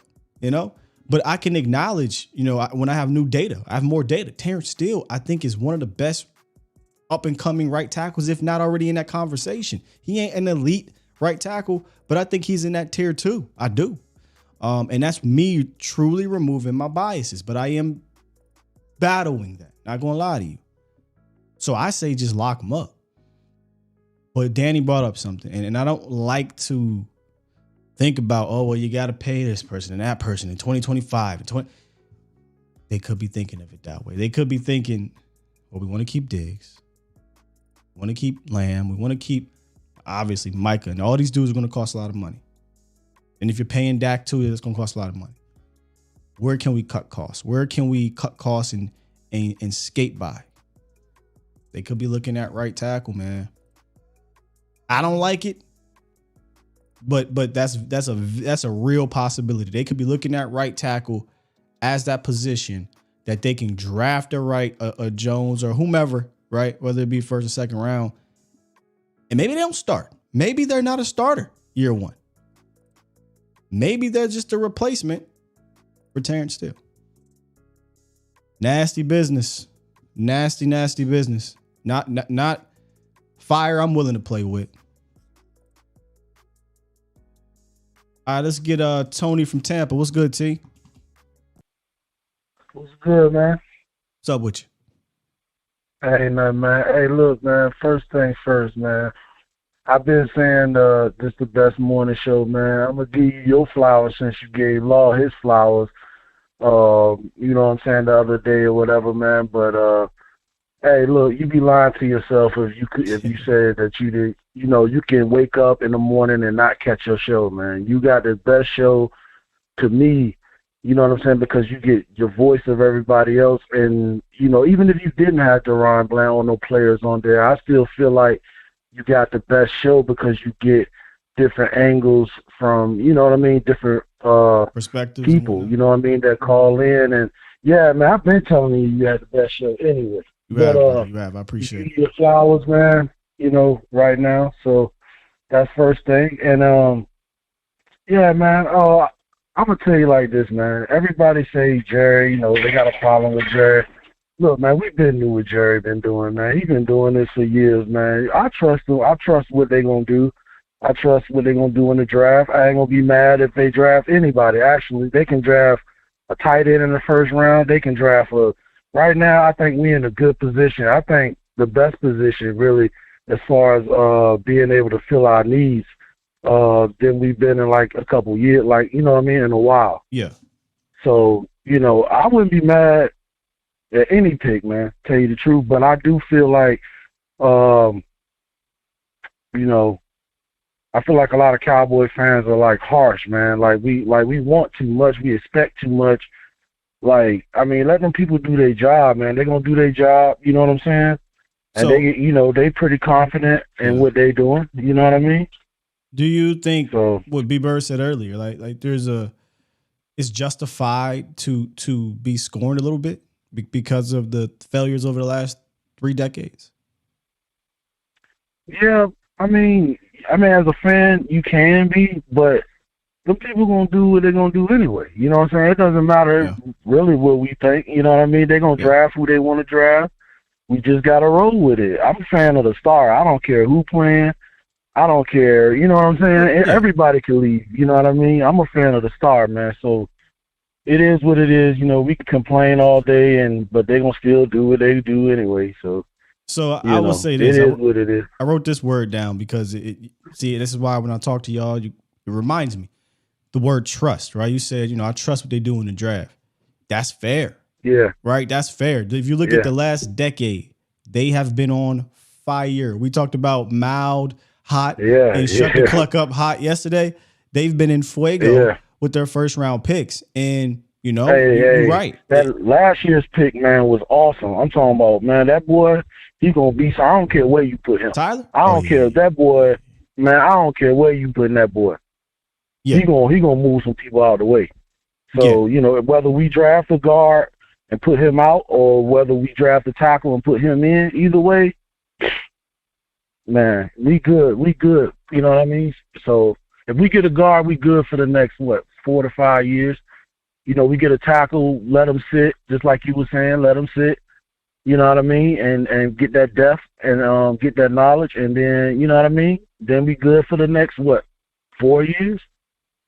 Yeah, and that could be if you're talking about right tackle. If it's a left, right? If it's a left tackle, I'm willing to throw him out there and slide Tyler inside, and then let's rock. But I'm hung up on the trust part because you're right, man. I'm not going to back down from what I said. It's going to be hard for me to be upset with what they do in the first round. I feel like they normally do have a plan in the first round, and it works out. Hey, more we often do this.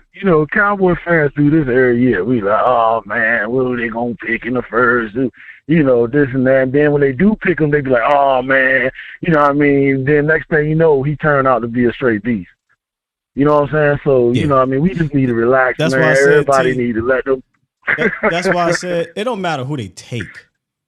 Cowboys Nation will be fighting about it. We'll be fighting about it for months. But hey, man, that's the part of fandom, dog. Hey, one thing about it, one thing we know, them Jones boys, they ain't gonna get that top money to just anybody now. You know what I'm saying? They gonna bring in somebody that's gonna straight, you know what I mean, do their thing. You know what I'm saying? The first round, whether it's 26, 10. First round. Gotcha. Yeah, man, but I just want to give you your flowers, though, for real, on the real, though, you know what I mean, because I feel like you the best morning show regardless on whoever you got on your show, you know what I mean? So that's the goal. Hey, man, keep doing your thing, man, you know what I'm saying? Thanks, Tony, and I appreciate the kind words you always give when you call into the show, man, and the support, big dog. You be safe out there on the road. It don't sound like you on the road today, though. Hey, man, I'm off today, man. Yeah, I can tell because I usually hear the trucks in the background chilling. The birds chirping, you know what I mean? I'm in the backyard, man, chilling, man. Got the pool right here, you know. Oh, that's beautiful. But yeah, man, I heard one of the callers. I'm about to dip, but I heard one of the callers say, the weather just breaking. Man, we've been in spring since February. Bro, you in Tampa. I'm loving life. You got the beautiful weather down there, dog. Appreciate you, though, man. All right, man. All right, Tom. Yeah, man. That was my goal. I think for those who first came on to the A to Z part of it, I had a whole Skywalker show and other things going on too. I said my goal is to make this the best morning show, Dallas Cowboys morning show in the land. Period. Now I know we don't got the audience for to do that just quite yet. But damn it, we're going to give you the quality content to at least compete with that. We ain't the radio or nothing like that. But the more y'all support, the more y'all come through, the more y'all sub, the more y'all like, maybe that audience grows, man. And we can be the number one Dallas Cowboys morning show. That is my goal. Now, y'all know I got to save Magic City last, right? Y'all know I got to do it. But let me get 704 first. 704, what it do? What's up, Steele? It's your boy out of Charlotte. What's going on with you, brother? I'm good, man. How are you? Good, man. Blessed. I was just calling in. I've been trying to call in for a couple of weeks, but I keep missing you, bro. But I want to ask you about what you think about that kid out of UCLA. Which one? The quarterback out of UCLA. The quarterback. I can't remember his name. Daron. It's like DT, something like that out of UCLA. Darian something. Yeah. Yeah. So I have not. Yeah, I have not even researched or studied him. I've heard his name in passing, so I can't really give you a real report on that. I haven't really been looking into any of these kind of day 3 type of quarterbacks in this draft. Okay. Yeah. Okay, and I got the question is the reason why I asked you that is because it's Darian Thompson. Dorian Thompson Robinson, DTR. Yeah, something like that. And the reason why I asked you that is because I feel the same way you feel about replacing the lineman, like drafting a guy like I even think we need to draft somebody like to be replacing Zach Martin at guard. Because how many more years do you think he has? He has left about 2 years. I would say his rest of his contract, 2 seasons. Yeah. Yeah, and then not even that. I don't want our Cowboys to keep extending people. We keep extending like that. That's starting to nip us in the butt. When we got Dak, we still paying Tony. You know what I'm saying? Even though I know that's how the NFL works, but I was just thinking, should we be looking for our next quarterback, or we had this conversation even with Hooker. Yeah. Look, at first when we first talked about Hendon Hooker months ago, I was like, shoot, if you can get him, I was thinking 4th round because of the injury. I pull the trigger because I don't mind having a developmental guy. And then if Dak is here for the future, you flip him. If he's not, you got your next guy. But that's never happening. Hendon Hooker's he's white hot right now. He's probably gonna go in the 1st round. But look, I'm not opposed to drafting a developmental guy later in the draft, right? But I'm not trying to spend premium. Maybe 5th round. Yeah, 5th or later. I'm not trying to really spend premium picks on it. But I'm not opposed to throwing darts at the quarterback position late in the draft. But again, what's the plan? What is the plan with your Q? If your plan is that he's going to be here for a number of years, then maybe you don't do that. Maybe you say, I got Cooper Rush. I'll bring in competition in the 7th round or undrafted. But if your plan is, let's just play this one out and let's get a guy in the 4th, 5th, 6th, 7th round and try to get lucky. But that's super lucky, That's Dak Prescott lucky. That's Tony Romo lucky, right? That's lucky. Yeah, I mean, Russell that's Wilson. one thing I say at quarterback.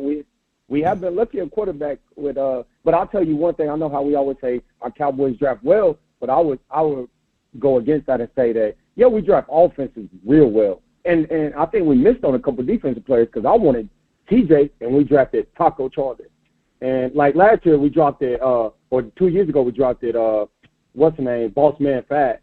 And we should have drafted my boy that's playing for the Chargers. Yeah. So my saying for the Cowboys is the way they approach their team building, process is that they draft well, but they have to draft better. Because the way they approach free agency and a trade up until this year, right? Now they're active. Now they, as B. Bird said, they understood that they were missing something in that cake. It didn't quite taste right because they were lacking a specific ingredient. But I think they draft. I do think they draft well, but that's not. I don't think that's good enough. You remember after the season, I asked you, what do we have to look forward to? I asked you, that was me right after the season. I was like, what can they sell us on? You know what I'm saying? And I think they made a couple moves that say, yes, indeed. I mean, I like that. I like they that. They can sell us now, man. Look, they went out and got Cooks and Gilmore. Look, I'm sold. So I'm sold, bro. I like Cooks, but I really like Gilmore because I feel like, man, AB was. Gilly Locks. I mean, I don't nothing bad against him, but nothing bad against AB. But I think Bland in the slot, when we got 2 corners that can play, and it's just, I think, like you say, still, I know this is my last thing, but like you say, bro, we got to look what's our next move going to be because we got to pay a lot of players. You know what I'm saying? But I appreciate you still, man. I appreciate you always taking our phone calls and letting us speak our mind, bro, no matter if you agree or disagree. Appreciate that, that's brother. Perfectly said. Thanks for the call, brother. Appreciate you. Be blessed.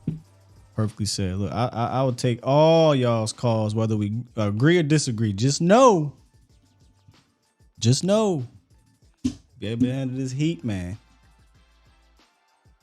Be able to handle this heat.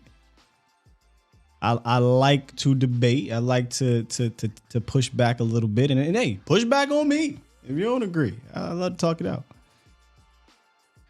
What's sports without different opinions? It ain't sports no more. All right, let's get our closing arguments here. Is it Marvelous Marv or is it Magic City? Which one y'all want, man? We're going to decide. We're going to see which one we get today. What's up, Magic City or Marvelous, whichever it is this morning. How you doing? What's up, family? Hey, I'm listening to everybody. We had what's it, Savage and Danny, yeah, the first and the one guy. Who was that first caller you had? Toxic. Oh, Toxic. Yeah. Toxic was one of the first ones. Yeah. Toxic. What is this to toxic? Toxic. I love what they did. The Jones so far. They got two people that could take the top.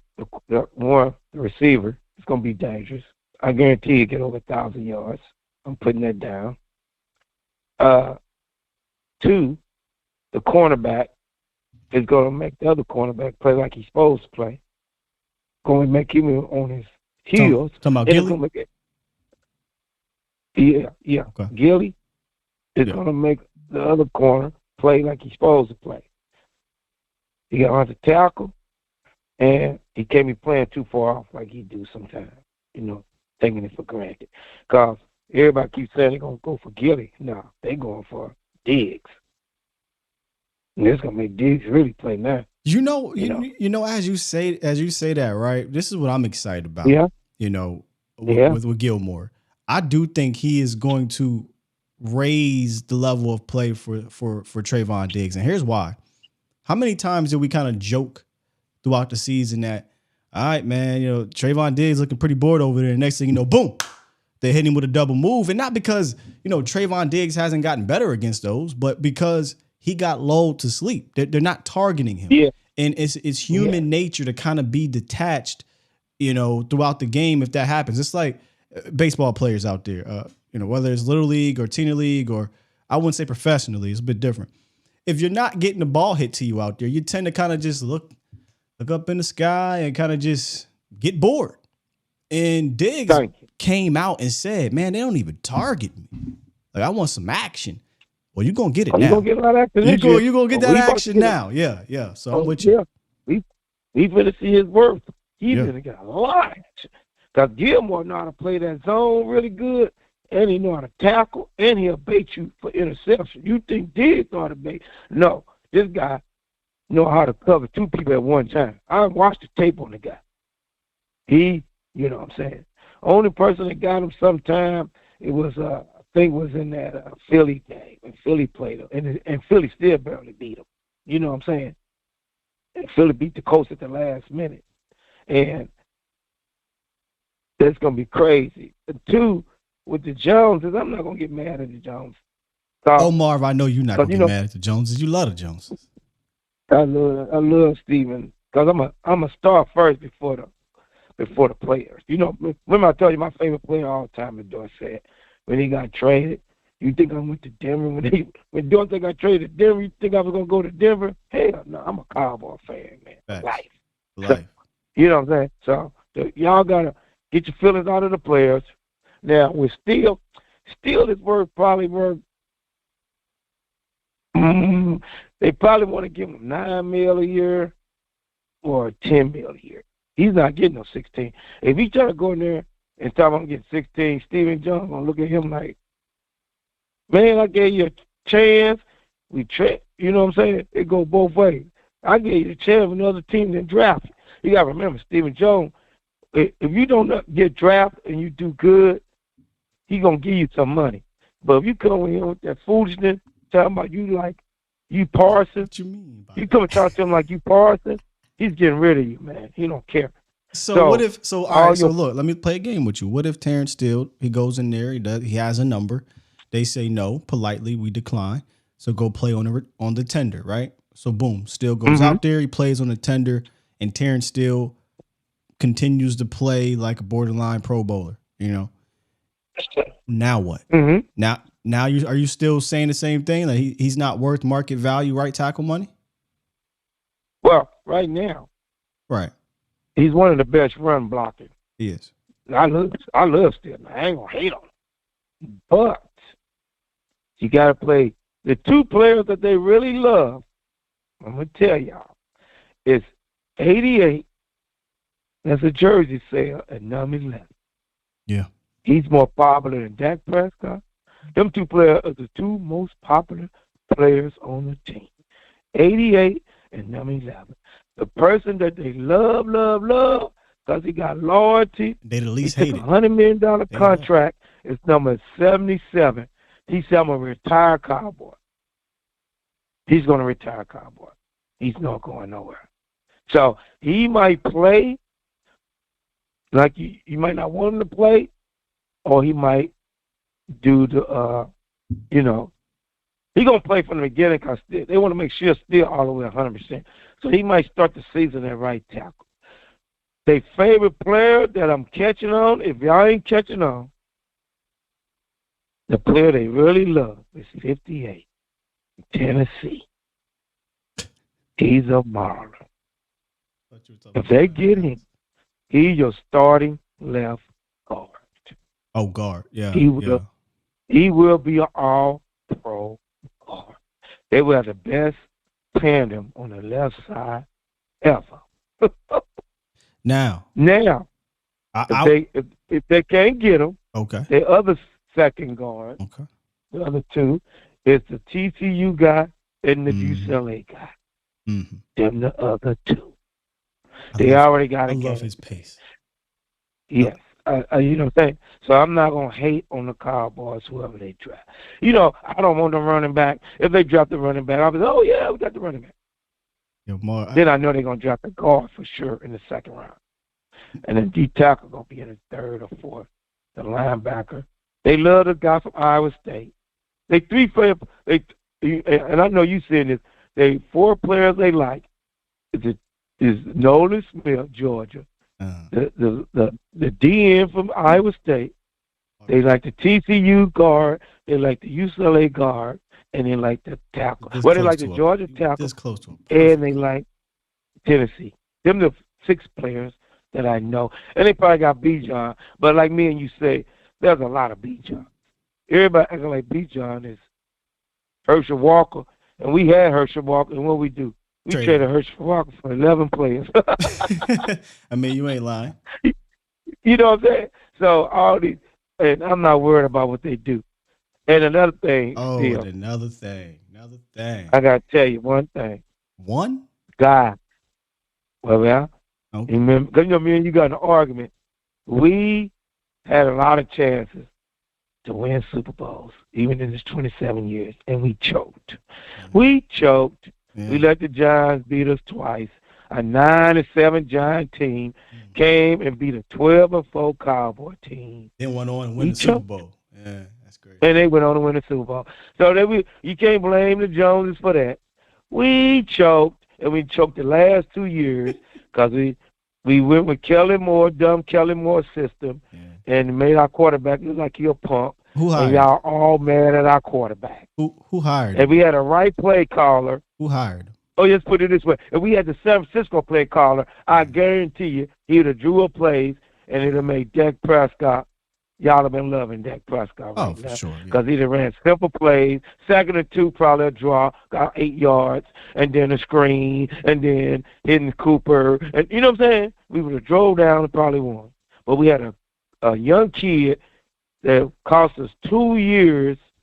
So now we got to catch up and make up for the 2 years. And then when Philly made it to the Super Bowl, it woke the Joneses up because, you know, all you fans was going to be mad. And the Jones said, man, we can't play around. Phil said, man, we can't play around. Turn. You told me it was my turn. Okay, it's my turn now, Mark. Go on, Steve. What you going to say? Who hired the guy that, you know, was calling the plays? That's what he made the boo-boo at. Right. Steven. My boy Steven. If you run a company or an organization, or you're part of a company or organization, and you've got like decades of failures, right, and dozens and hundreds and thousands of different employees and coming in and out, but it's the same owner, who are you looking at? As you don't blame the owner, right? So that's why. So that's why Cowboy fans, you know, look towards the front office. Mark. That's all, man. I try to keep it simple.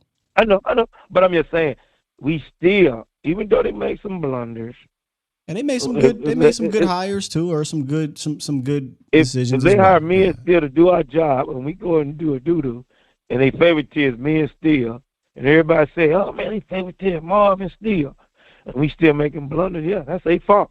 They made 2 blunders back to back with Kellen Moore. He blundered he threw up the whole system.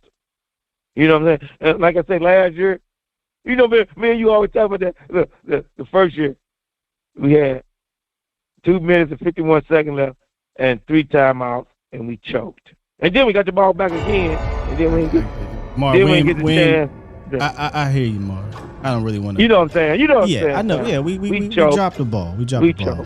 But if we talk about both of the games, we be here all day, Marv. Yeah, we can play Steven on the Kellen Moore thing. That's what. But the drafting, they know what they do. So I'm like the one call, I give them an A+. Whoever they pick, man, I'm gonna be happy with it. And then you just gotta put it together and try to get that chip. I'm betting on. I'm betting on Dak. So all the fans can stop. Everybody get mad at Dak Prescott. I'm on Dak to win the Super Bowl, so he can shut the fans up. That's what I'm betting on. I hope Dak win the Super Bowl. I do too, brother. And all the fans gonna shut up, and all them people gonna come on your show and be like, "Oh, shut up! You didn't like Dak." You know what I'm saying? Look, Marv, I feel you, brother. But we gonna go ahead and land this plane and get back. We love the show, back man. to the chat, man. Good job. Good morning show. You see, I got up. Salute. We 100% got Magic City, Marv, today. Without a shadow of a doubt, that was Magic City. He just left Magic City. He ain't go home and sleep yet. He left the Cali version of it. Shout out to Marv, man. Woo! Look, the plane ran out of fuel. Y'all see how Marv just smooth right through Vecna. You know, usually when you hear where Vecna at, man. All right, that's my time. Let me go ahead and land this thing. Marv said, yeah, but and Dak Prescott and Jerry Jones, I gotta leave them alone. Marv, you don't hear Vecna? Goddamn about no Vecna. Heckna. All right, man. Let's get to these super chats. Let's get up out of here. Y'all been dropping them. I've been trying to get to them, but Magic City now. Boom. Bow. All right, where we at here? 13. My guy Mac Jones in the building. Drop one. Super chat. Just supporting the stream. Says Skywalker with goat emojis. Thanks, brother. Super chat. Sully dropped one and said front office would take a couple steps back if they mess up this Still thing. He showed he will work his ass off. Reward him. Look, man, I think they should reward him. The only way they wouldn't take a step back, Sully, is if like a Darnell Wright hits, right? If they do draft a Darnell Wright or DeJuan Jones, they could potentially be protecting themselves from taking that step back. But I feel like you got a sure thing in Terence, and I feel like he hasn't even hit his ceiling yet. So I would definitely pay the man. Rolo dropped one. Super chat. Rolo said, Daron the man Bland. If y'all missed that, I know some people might be in and out. We had Daron Bland on a little earlier in the show, and we got a chance to talk about him in his rookie season and what he's looking forward to and working on, and how, he felt his mindset, being him, because he was him in that slot. So make sure I run that back. If you miss it, though, I'm going to take that audio and we're going to drop that audio later today. Excellent call. Bit of a surprise. I ain't want to tell y'all, so I wanted to kind of just throw that on y'all, but we'll run that back later on. Sully also dropped another one. Super chat. He said, is it possible / too late to try and switch to the Patriots way with paying players at below market value? If you listen to Stephen Jones, like 2 years ago, he said they are doing it the Patriots way. He said that's how they model what they do or what have you. In a way, some of that, they do some of the Patriot things, but they don't do the Patriot things where the Patriots were at the top of their game. The Patriots were making trades. They were signing guys. They were trading away their own players and getting compensation back. So, they got a ways to go to catch up. They're starting to go that route with the whole Gilmore and Cooks thing. But one thing the Cowboys are reluctant to do is to move on from maybe known players for compensation. They would much rather keep their guys and hope it works out. Or if they have no plans on re-signing them, they just let them walk. The Patriots, they trade their guys. They ain't give a damn. They know, all right, look, you ain't a part of our future plans. Peace. Towboat Ty dropped one. Super chat. He said, what about the guard we got from the Jets, Chuma Idoja? Do you think they will play him or try and draft a guard and stack depth at left guard? If you go into the season with Chuma Idoga as a starting left guard, I think the whole premise of today's show, the having the plan, either A, they did not have one.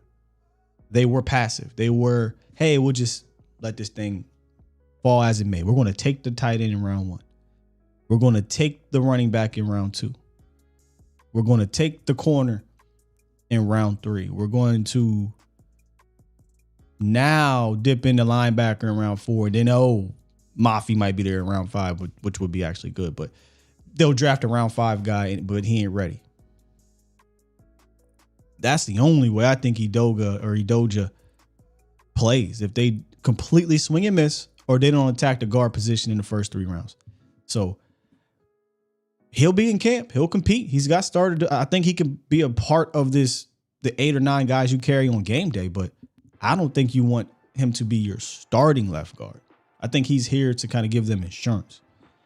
And then Quali Parker dropped one. Super chat. Appreciate you, Quali. He says, Skywalker, good work, my guy. Thank you very much, man. I had a fantastic time interviewing DB, and hopefully we'll get him back. That was the point. Hopefully he enjoyed himself, and we can get him back during, let's say, minicamp. He might go to rookie minicamp. Sometimes they'll bring those year 2 guys back, but I think he showed enough where he don't really got to go. But we'll see if we can get back on here during minicamp, man. If y'all enjoyed that conversation, make sure I hit that like button.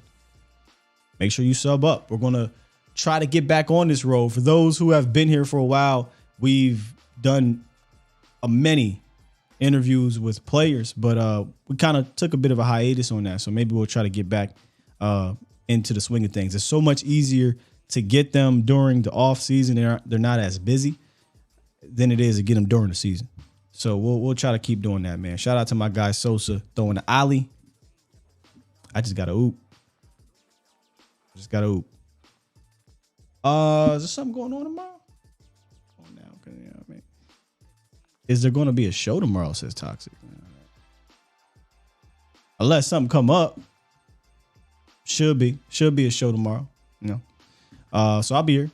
There'll be no VOT show tomorrow, but there'll be a VOT show later. So make sure y'all come through Vosh and Brody Live on the volume about 3:16 and rock out with us. And then later we got Mauricio Rodriguez coming on for A to Z Sports Primetime, the last show of the week. So should be a show tomorrow, Toxic, unless it's a holiday that I don't know about. Yeah. I'm going to take them holidays. Stop playing with me. Appreciate you, Gregory. No, Tyrone, I actually do not.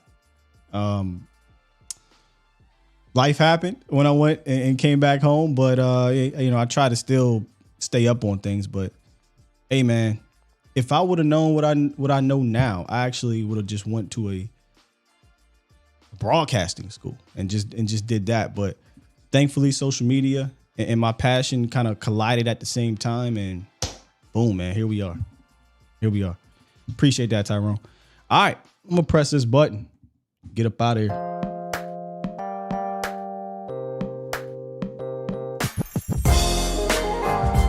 One day, Toxic, I'm gonna ask you, what is it about Ryan O? And are you just trolling me? If Sky goes to Hattie B's, won't be a stream. Look, man, we fixed that situation over there. Shout out to Hattie B's. I'll see y'all tomorrow on Friday. Peace.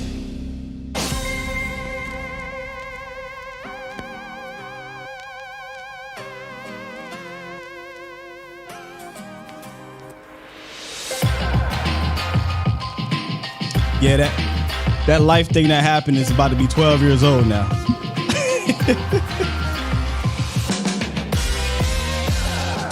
Then it turned into a 6-year-old.